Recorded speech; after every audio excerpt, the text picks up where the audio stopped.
Assalamualaikum. Kembali lagi dengan saya, Surah LBF. Semoga kalian yang menonton video ini, sehat selalu. Dan selalu dilindungi Yang Maha Kuasa. Kali ini, saya akan membahas alur cerita film, yang berjudul, Main Trahiro. Yang rilis pada tahun 2014. Film ini menceritakan seorang pemuda, yang selalu membuat masalah. Dipaksa menikahi cewek seksi dan cantik, anak dari seorang mafia besar, paling ditakuti di Asia. Ingin tahu ceritanya lebih lanjut? Bagi kalian yang ingin melanjutkan alur cerita filmnya, jangan lupa like dan subscribe. Serta aktifkan notifikasi loncengnya, agar kalian tidak ketinggalan video terbaru dari kami. Lanjut. Di awal film, diperlihatkan seorang dosen yang sedang mengumumkan hasil ujian. Ia mengumumkan, hasil ujian yang paling buruk, ialah Shinat Prasad, atau Shinu. Shinu merupakan pemeran utama dari film ini. Ketika disebutkan, Shinu bersembunyi di jendela. Karena bosan mendengar hasil ujiannya yang selalu buruk. Suatu hari, si dosen mengadakan pesta pernikahan anaknya. Sebelum acara dimulai, ia telah mendapat kabar, anaknya diculik oleh Shinu. Shinu membawa anak dosen tersebut ke rumahnya. Si dosen dan para hadirin undangan, mendatangi rumah Shinu, agar Shinu melepaskan anaknya. Shinu mengatakan, cukup beri aku nilai yang baik. Dan setelah aku lulus, ia akan membebaskan. Di sisi lain, orang tua Shinu yang bernama Prasad, ia heran. Karena banyak orang di sekitar rumahnya. Dosen itu menjelaskan, bahwa Shinu telah menculik anaknya, yang akan menikah. Mendengar hal tersebut, orang tua Shinu membujuk Shinu, agar membebaskannya. Setelah dibebaskan, kabar buruk pun datang. Bahwa mempelai pria sudah kabur, karena terlalu lama menunggu. Atas kekacauan tersebut, si dosen meminta pertanggungjawaban Shinu untuk menikahi putrinya. Sebelum Shinu menjawabnya, anak dosen itu menolak Shinu dengan keras. Saat malam hari, orang tua Shinu terus menyemangati Shinu untuk mendapatkan gelar sarjana. Orang tuanya memberitahu bahwa sepupunya sedang kuliah di Bangalore. Karena hal itu, Shinu ingin mendapatkan gelar sarjana di Bangalore. Keesokan harinya, saat Shinu akan pergi naik kereta, banyak orang yang mengantar kepergian Shinu. Shinu sangat senang, karena ia sangat populer, sampai banyak orang yang mengantar kepergiannya. Orang tuanya memberitahu bahwa mereka melambaikan dengan kedua tangan, yang artinya, jangan kembali lagi. Ayahnya berpesan, agar tidak kembali sebelum mencapai sesuatu. Saat di dalam kereta, sekelompok cewek-cewek gak jelas, menghalangi kursi Shinu, dan mengusirnya. Tak lama kemudian, karma pun datang. Sekelompok cowok datang, menggoda dan melecehkan cewek-cewek gak jelas tersebut. Shinu yang melihat hal tersebut tidak tinggal diam. Ia menghajar cowok-cowok tersebut seorang diri, dengan tangan kosong. Singkat cerita, Shinu dapat mengalahkan mereka semua. Dan para cewek gak jelas tersebut, malah nempel-nempel pada Shinu. Singkat cerita, Shinu sampai pada rumah Danis. Danis merupakan saudara Shinu. Setelah sampai, Shinu memberitahu Danis bahwa ia akan tinggal bersamanya sampai mendapat gelar sarjana. Danis pun kaget mendengar hal tersebut. Esokan harinya saat di kampus, ia berdoa di depan patung Dewa Krishna untuk cepat mendapat gelar sarjana. Tiba-tiba, ia melihat cewek cantik rambut panjang yang tertiup angin, yang sedang berjalan. Ia terpesona melihat cewek tersebut. Kemudian, ia mengajak kenalan cewek tersebut. Namun, cewek tersebut hanya diam. Shinu mengira bahwa cewek tersebut bisu. Dan cewek tersebut pergi meninggalkan Shinu begitu saja. Danis yang mengetahui hal itu, ia langsung memberitahu Shinu bahwa cewek tersebut bernama Sunaina, dan ia pacar dari Anggad. Anggad adalah anggota polisi. Ia orangnya temperamental. Jika ada cowok yang mendekati Sunaina, ia pasti akan menghajarnya. Suatu hari, saat Sunaina sedang makan siang bersama temannya di kampus, tiba-tiba seorang cowok datang, dan duduk bersama Sunaina. Anggad yang melihat hal itu, langsung menendang cowok tersebut, sampai terjatuh. Dan ia memberitahu semua orang. Jika ada orang yang berani mendekati Sunaina, dia akan mati. Lalu ia memberitahu Sunaina, kamu jangan takut, karena aku berusaha menjadi orang yang lebih baik. Kemudian, ia menghampiri anak buahnya. Untuk mengawasi Sunaina, tak ada cowok yang boleh berteman dengannya. Kemudian, ia memberikan hadiah dari ibunya untuk Sunaina. Tak lama kemudian, Shinu duduk satu meja bersama Sunaina dan menggoda Sunaina. Ia memberitahu ibunya tentang Sunaina. Ia juga bertekad untuk menjadi pacarnya dan menikahi Sunaina. Sunaina merasa takut dengan kata-kata Shinu dan pergi begitu saja. Suatu hari, Sunaina memberitahu Shinu bahwa ia bukan gadis biasa yang bisa kau rayu. Jika kau tidak berhenti mengikutiku, kau pasti akan mati. Shinu menolaknya, karena jika ada apa-apa, ia tinggal lapor polisi. Kemudian Sunaina memberitahu Shinu bahwa Anggat datang ke rumah untuk melamar Sunaina. Namun ayah tidak merestuinya. Dan Anggat menjebak ayahnya dengan menembak Peter. Dari kejadian itu, ayahnya Sunaina merestui hubungan Sunaina dengan Anggat. Pada saat Sunaina memberitahu Shinu, tiba-tiba anak buah Anggat mengetuk pintu untuk mencari Shinu. Pada saat Shinu membuka pintu, Shinu memberitahu mereka agar membiarkan Sunaina pergi dulu. Anak buah Anggat yang melihat hal itu, mereka kaget dan tak percaya. Lalu mereka mengejar Shinu untuk memberi pelajaran. Pada saat di taman, Shinu menghajar satu persatu anak buah Anggat. Dan Shinu dapat mengalahkan mereka semua dengan mudah.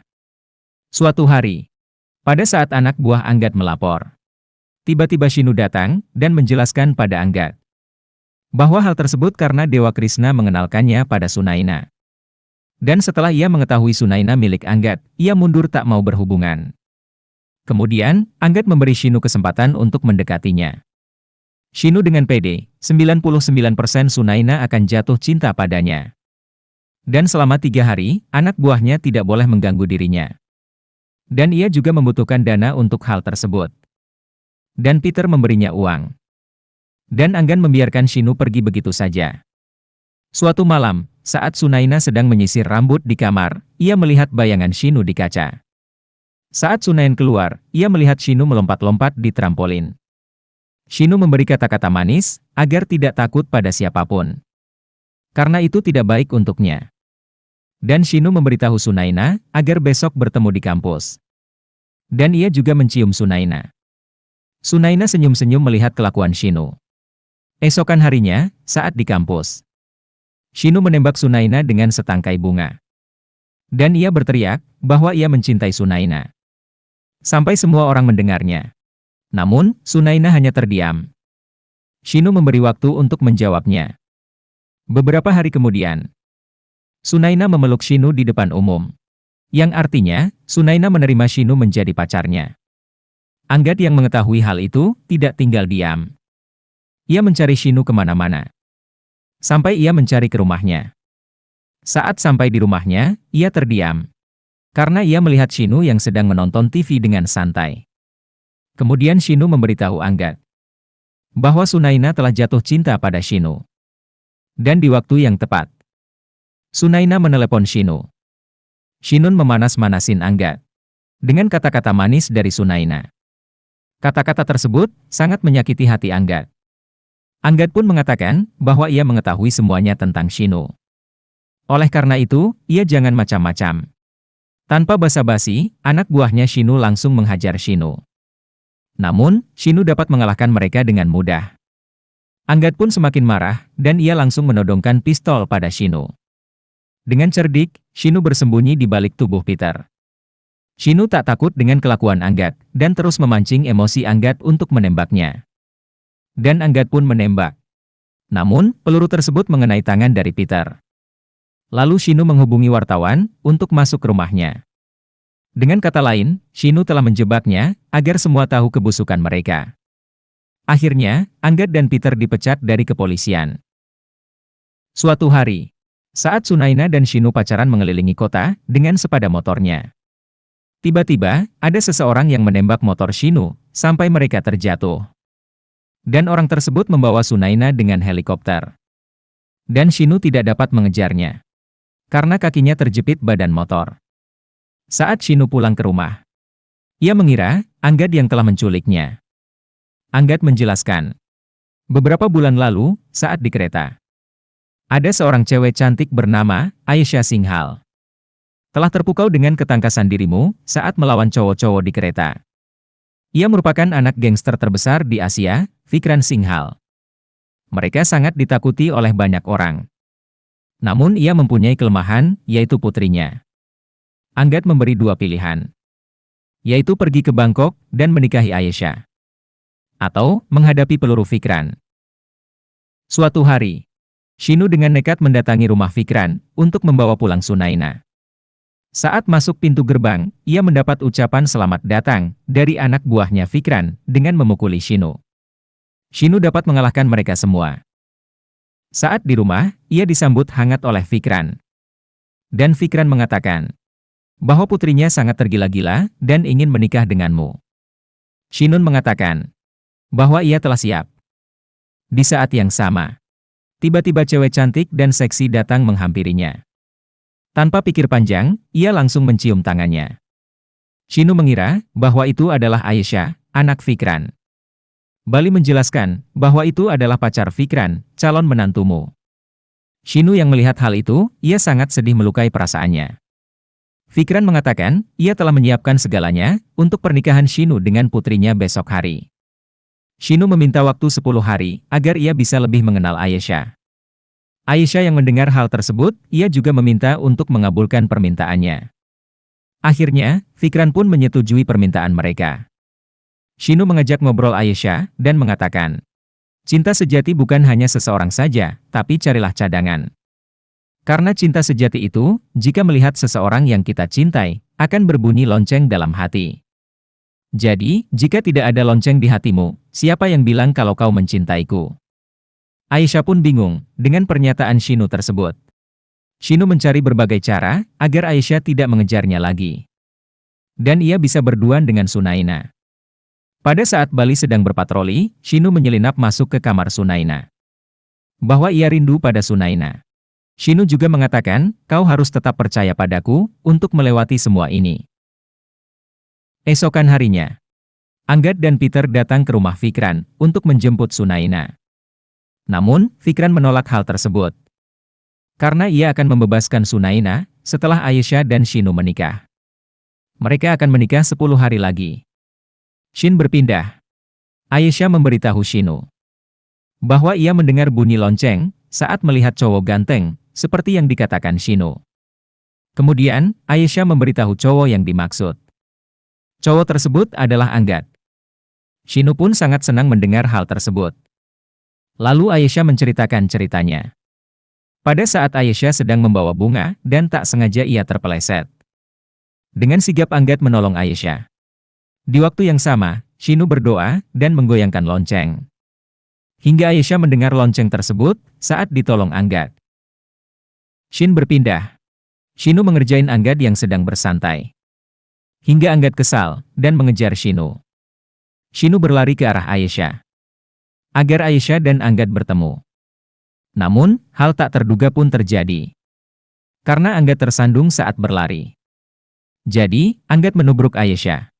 Sehingga, Anggat dan Aisyah terjatuh dari atas ke kolam renang. Aisyah sangat senang dengan kejadian tersebut. Pada malam hari, Anggat ingin bertemu dengan Sunaina. Namun, Sunaina sedang pura-pura menelepon ayahnya dan bermain drama. Bahwa ia mencintai Anggat. Hal tersebut membuat Anggat ger.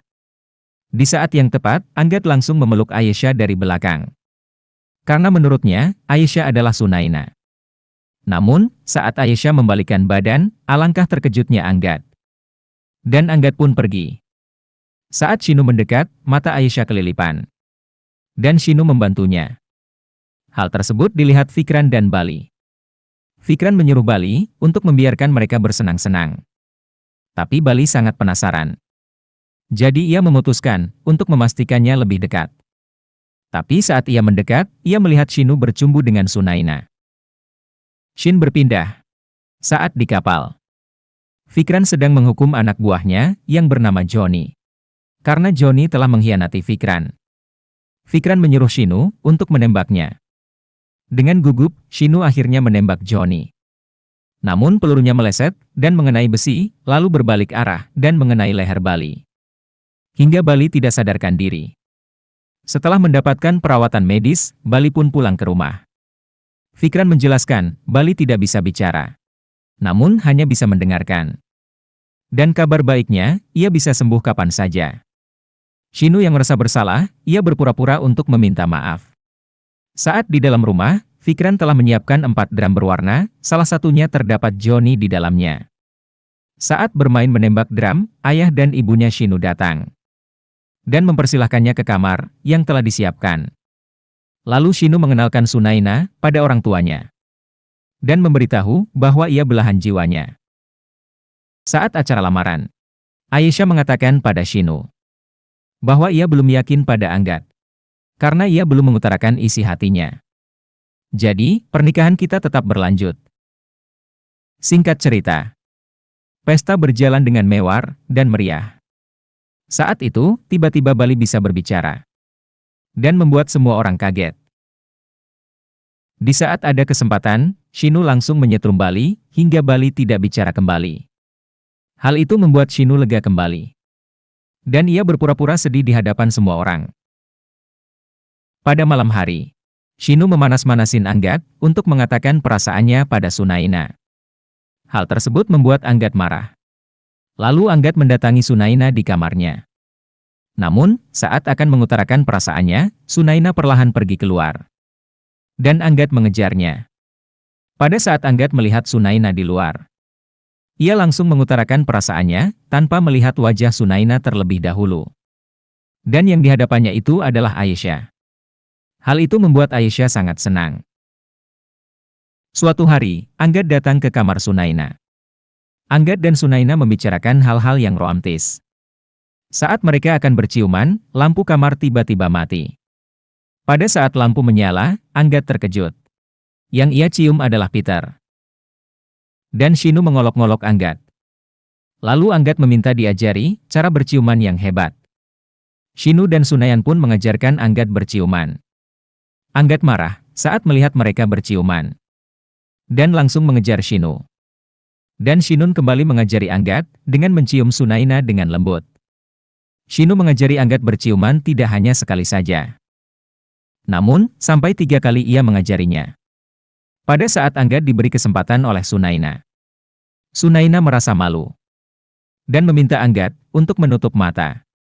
Saat itu, Sunaina digantikan oleh Aisyah, dan Anggat mencium Aisyah dengan menutup mata.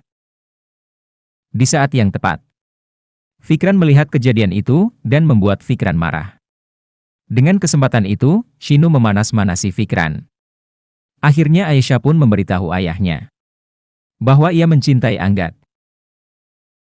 Setelah kejadian itu, Fikran meminta maaf sebesar-besarnya pada Shinu dan orang tuanya. Beberapa hari kemudian, Anggat dan Aisyah menikah. Setelah acara selesai, mereka berdua berterima kasih pada Shinu yang telah mempersatukan mereka. Dengan rasa bersalah, Fikran pun mempersatukan kembali Shinu dan Sunaina. Dan film pun selesai. Tetap support terus channel ini agar selalu menyajikan film yang menarik untuk kalian. Dan jangan lupa like dan subscribe. Serta saran kalian di kolom komentar. Sampai jumpa di alur cerita berikutnya. Terima kasih.